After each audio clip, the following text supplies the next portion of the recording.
Short-term rentals are rapidly reshaping the Caribbean tourism industry, with more travelers choosing vacation homes over traditional hotels.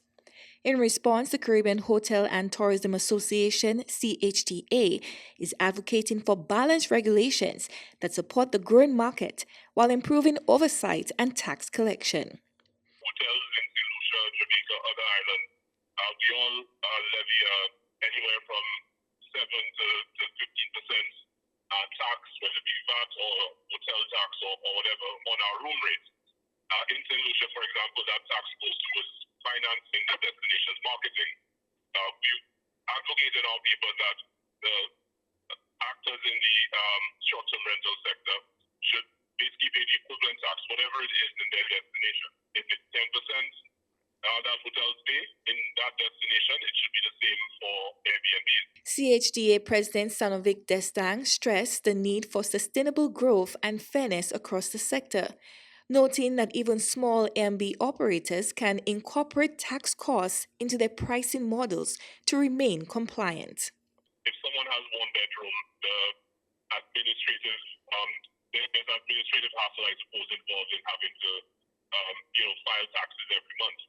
One of the ways that we've seen Airbnb and VRBO and others assist with that is basically they include the tax in their price, and the platform remits that tax on behalf of the hotels, so that they don't have to deal with it from an administrative standpoint. A key driver behind the new framework is the need to close gaps in government revenue, as unregistered rentals often result in lost tax income. St. Lucia has emerged as a regional leader by linking short-term rental registration and certification to tax incentives and greater visibility on major booking platforms, with about 600 properties already certified. The CHTA says the growing sector is now a vital part of the tourism industry, requiring stronger coordination, consistent health and safety standards, and improved oversight. Nobody expects someone who has a two-bedroom Airbnb to have the same health and safety standards as a 100-room hotel. It's not practical. But there are certain basic things, many of which are already being done by good Airbnb anyway, that we are advocating that should be minimum standards for that sector.